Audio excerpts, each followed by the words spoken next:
Too many people rock up to the gym completely unprepared and in so many ways.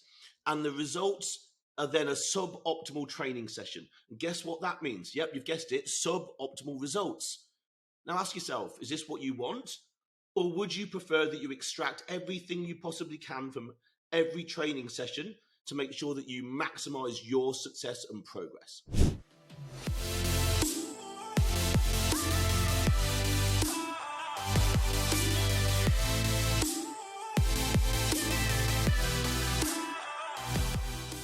Now then, welcome back to the show, Alphas. My name is Andy Naylor, CEO and founder of Naylor Body Design still, and host of the Optimal Alpha podcast. Welcome back. How are things? I hope everything is rocking, doing well. Here we are, beginning second week in Feb. I'd love to know how your year's started. You should be absolutely crushing it by this particular point. We're starting to come out of that. Well, hopefully, depending on where you are in the world, we're starting to come out of that real sort of difficult first month. January feels like it's 27 weeks long for most people. And so I hope that things are going well. If they're not, reach out. We're more than happy to help here. Now, today, the subject is really revolving around maximizing your training sessions. And technically, what I want to call this is getting the max ROI, return on investment, on your training sessions. Specifically, the return on investment, meaning your time, your effort, your money, everything. Like, you're putting something into your training session in all of those areas that if you're not getting something back that is an equivalent or better than the effort that you're putting in, you're not getting max ROI. You're kind of going around in circles, which sadly is what a lot of people do. So we're going to look at what does actually max ROI mean and look like how can we define it? And then strategies to actually go after trying to achieve it. So what does max ROI look like? Well, let's try to think about it this way. We all have 24 hours, right? We've all got the same 24 hours, 7 days a week, but it is definitely fair to say that some people have a lot more to do in those 24 hours than others. And the busier you are, the more your time tends to become a focus and a priority. The busier you are, the more you are aware that becomes a limiting factor. Time, focus, bandwidth. Lost time, you never get back. Lost time, you never get back. So why would you spend 4, 5, 6 hours a week in the gym and not get the very most that you possibly could from it? To me, that's wasted time and effort. And in the life of a busy professional, this is not an option, okay? We demand time efficiency. We demand results. But ask yourself this, are you truly taking all the steps necessary to make this happen? Maybe you think you do. I would question that. Max ROI to me means, I guess, like the sustainable progress coming from each and every session. Like, that's a given, right? It's not always possible. It isn't always possible, but sustainable progress coming, across the sessions. No wasted sessions, which is no wasted time and certainly no wasted effort. It means I get to then go on with the rest of my day knowing that I have ticked that box. And in the life of a CEO, this helps me so much mentally. The more boxes I tick in a day, the more productive I feel, the more productive I become. It becomes a self-fulfilling prophecy. We have so much to deal with on a daily basis and only so much bandwidth for it all. So I, like you, I'm sure, need to know that my time is spent wisely. Why? Because I never get it back ever again. Max ROI means I can definitively say and prove to myself that I have made progress. The numbers, okay? I can prove that in the numbers. It's not a guess. It's not that I just went into the gym and got a sweat on and that's all I needed to do. No, tangible damn progress, okay? No progress to me means wasted effort, wasted time. I can't stand that. Personally, it drives me mad.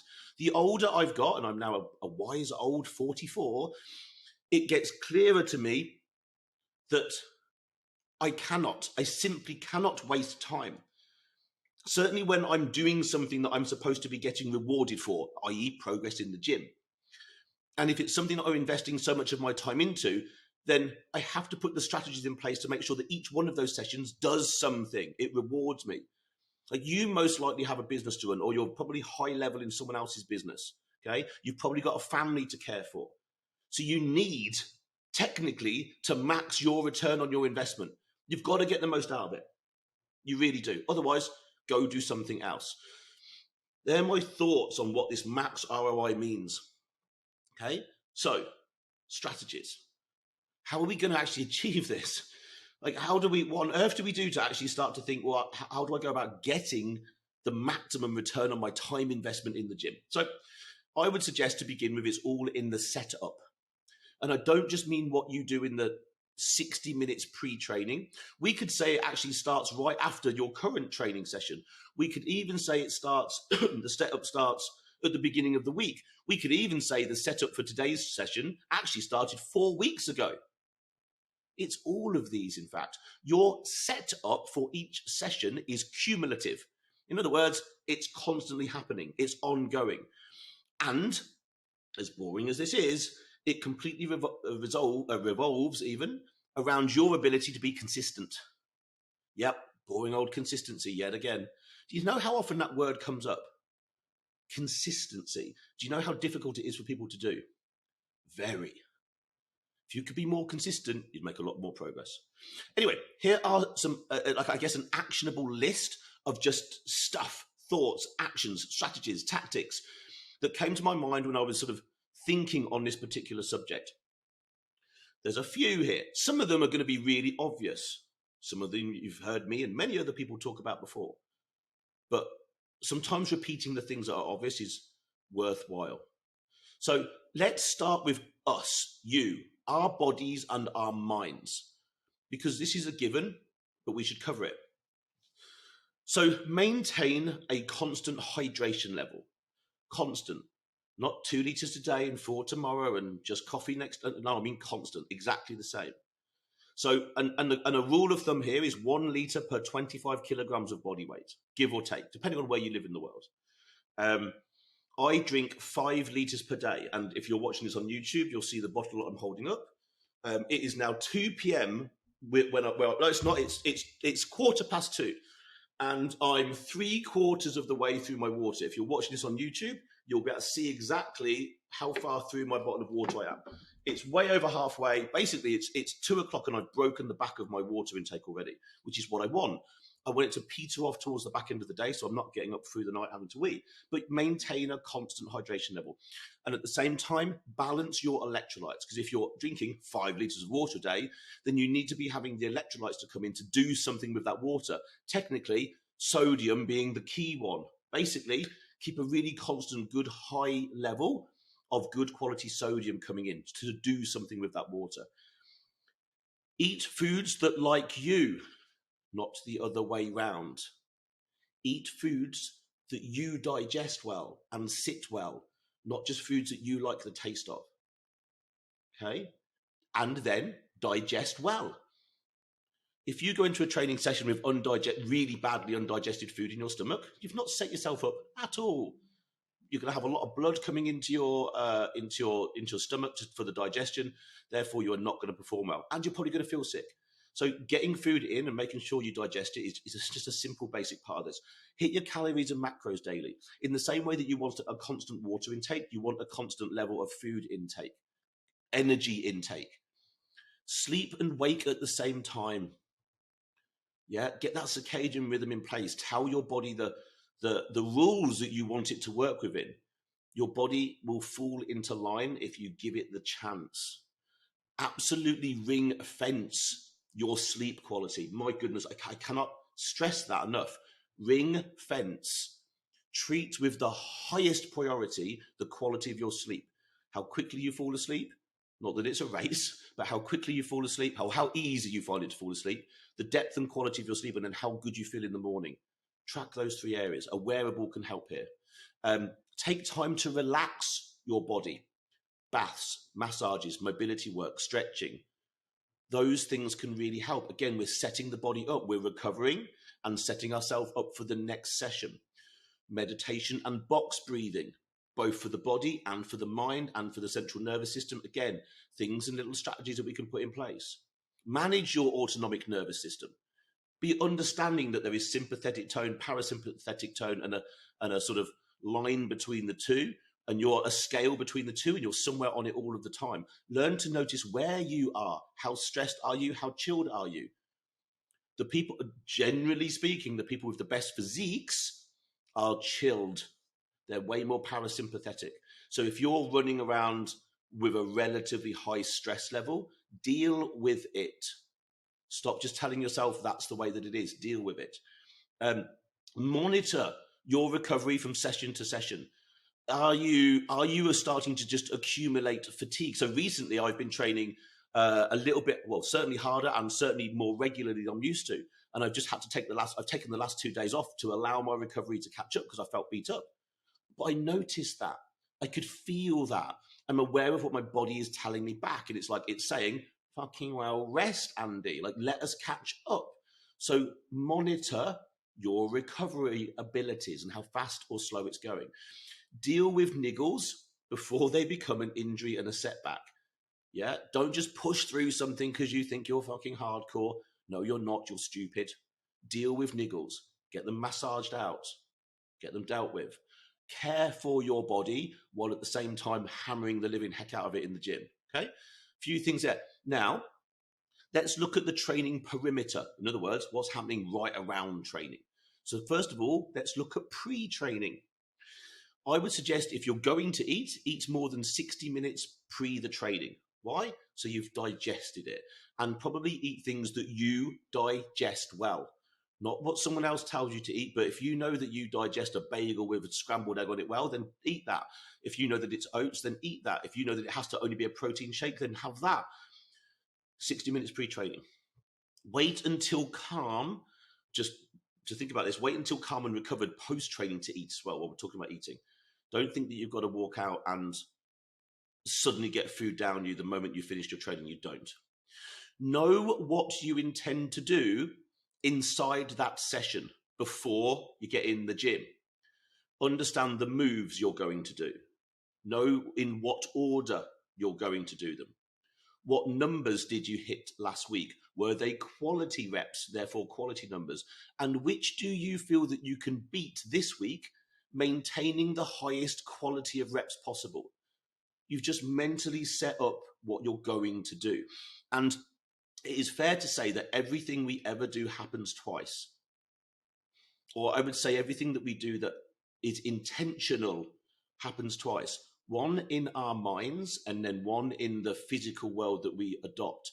I.e., how often have you watched someone say, quite often in the Olympics, someone is about to perform something track and field, 100-meter sprint. They are looking down that track, visualizing themselves running and winning before they've even done it. You can see them doing it. And they've done that many, many, many times before they get to that track, right? Something happens in our mind. So visualize in the mind the exercises, the moves, you going through them and you beating last week with the highest quality reps possible. Were there any lessons that you can actually take from last week or the last session or the last time you did this session? Was the order not right? Is there anything you can change? Did you rush through stuff? Did something hurt? Like, what lessons were there? Don't just ignore them.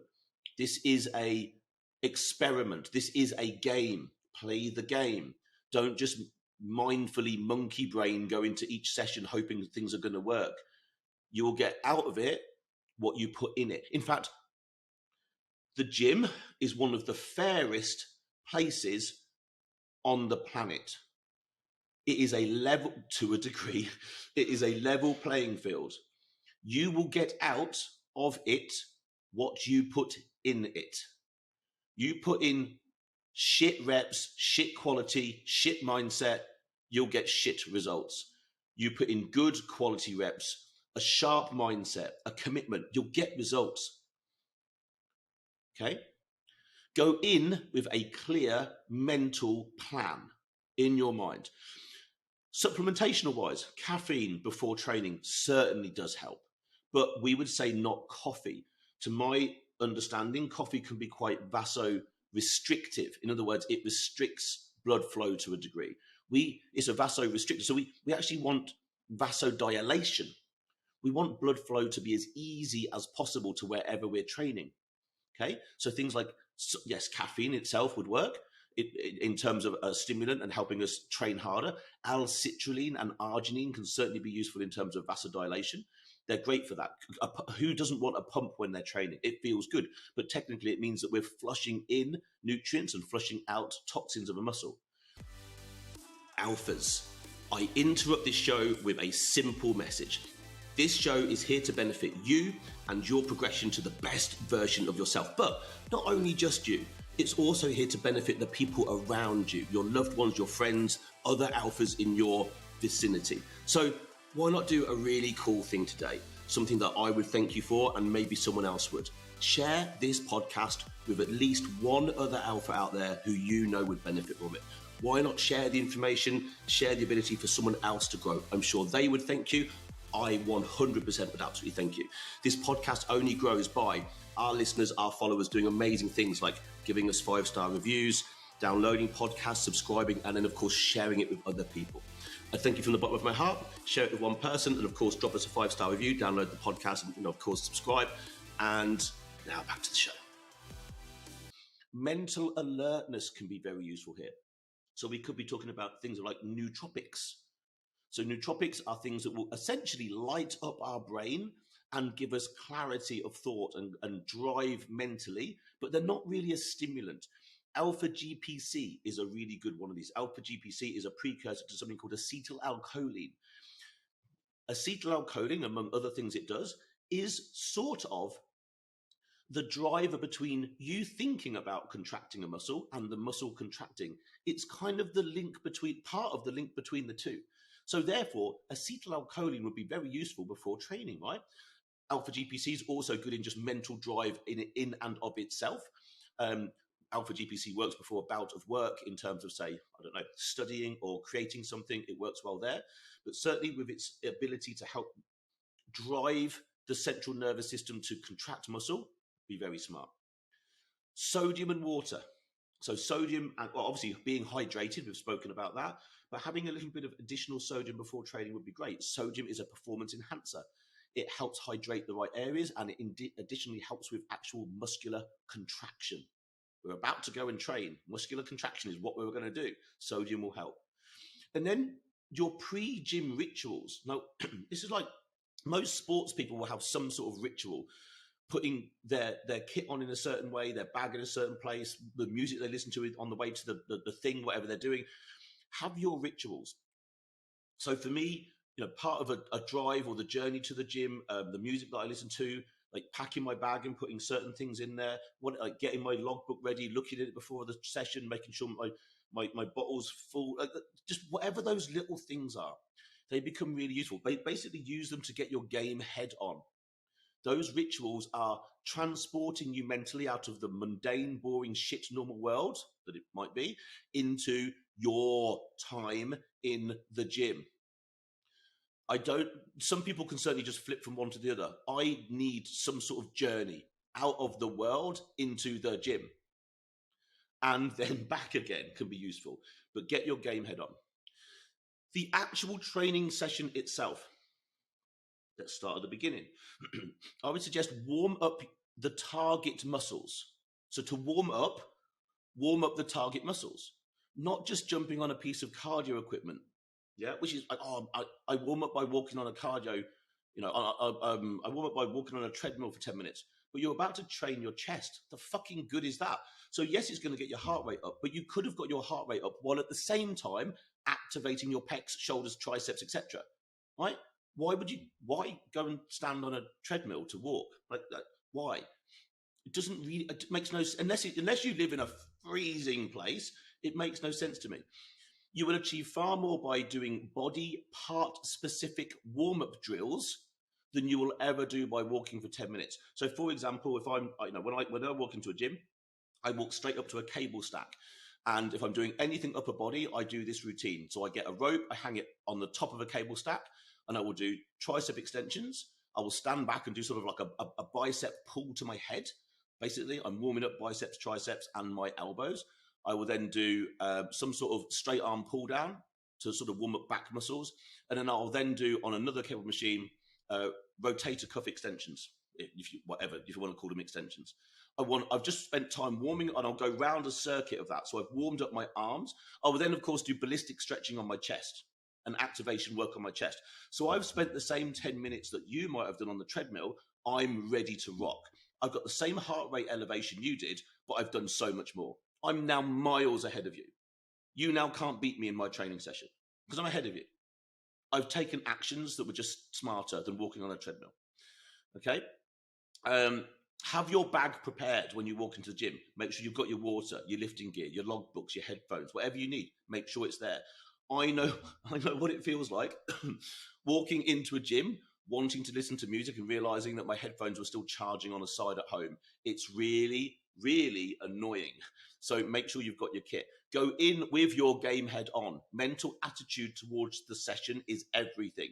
Where your mind goes, your body follows. Where your mind goes, your body follows. If your mind is in the dump and thinking about stuff and you've not been able to let things go, then bye-bye training session. You've got to be able to switch that shit off. You move to, like, where your mind goes, your body follows. And I'd also say you move towards that which you focus on. So focus on quality and progress. Leave your bloody phone alone. Use it to log your training in an app, yes, maybe. Switch music, yes, maybe. But for God's sake, stop checking your fucking emails and communication channels. Stop it. You're distracting yourself. Now, I'm not saying I haven't done this. Of course I've done this. And it really annoys me. And sometimes it's entirely necessary. Sometimes it's not, and it's just habitual to check that crap. So don't. Focus only on the task at hand, maxing your return on investment, not compromising. Be strict on your rest times. This is a really easy way to, like overrun in time and lose your return on investment. So if your goal is to train for an hour, but you're pissing about between every set and you're there for 5 minutes and then you're training, what are you doing? What are you doing? Sharpen up those rest times. Okay. Stay near the piece of equipment that you're using. Focus on only one thing between sets, and that is recovery. How quickly can you recover between sets? In other words, your breathing. How quickly can you control your breathing? You get off a leg press and you're breathing like really hard through your mouth. Shut your mouth and try and breathe really hard through your nose. Okay. Focus on the exhale, and you will bring your heart rate down very, very quickly and be able to train harder, quicker. Okay. You only have 2 tasks between sets of exercises, and that is to log the exercise you've just done so you don't forget the numbers, and recover. That's it. They're the only 2 things that you need to do. So do them and nothing else. Train like you really mean it. You might think you do. I bet there's massive room for improvement. You might be sitting there thinking, I'll give it everything. We all think we give it everything. We all have more to give. Okay. Stretch at the end of the session. Treat this like another movement. I would say of all the people that train, 10% of people truly stretch. Oh, if 10%, right? But if you want to set up the next training session, again, the next training session as good as possible, you need to finish this one in the best way possible. And that is stretch. Treat it like another movement. Use weighted stretching as well, can really help. Nasal breathe while you're doing this. So I breathe very slowly in and out through my nose for 10 breaths for each stretch that I do. It really slows me down because I've come out of the back of a training session and I'm really hyped, and I've got to get rid of that. As I can't walk out of the gym in that mindset. By the time I walk out of the gym, I'm ready to relax, eat, and get on with my day. Take your time when you're stretching. Think your goal is to turn yourself parasympathetic. You've been really sympathetically toned, fight and flight mode through the training session, and that's good. The training session is now finished. It is of no use to you whatsoever.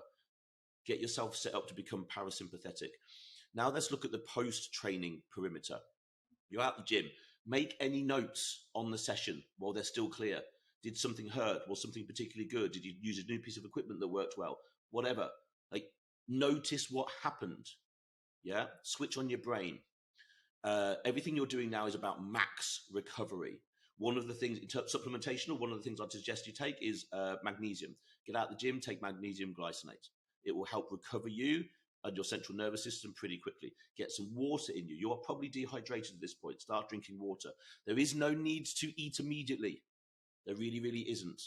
It's normally about hour after I've trained, which is still relatively quickly, that I would start to consume any sort of food. And even then, if I don't feel ready, I'll wait a little bit longer. Okay. Let your body settle and be ready to accept food. If you're still stimmed out your mind and very parasympathetic because your training session was particularly hard, take a little bit longer. Make sure that first meal is the easiest meal to digest that you can possibly have. Yeah, take no more stims at this point as well. Don't start jumping on cups of coffee and things like that. Try and let all that go. Yeah, max recovery. Keep stress low after a training session. Okay, I know that can be difficult for us when we're running businesses, but try and manage your stress.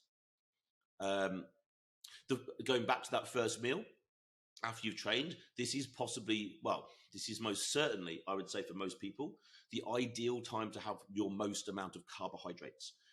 Your body is primed to partition those carbohydrates straight back into the muscle as glycogen, where you've just depleted it.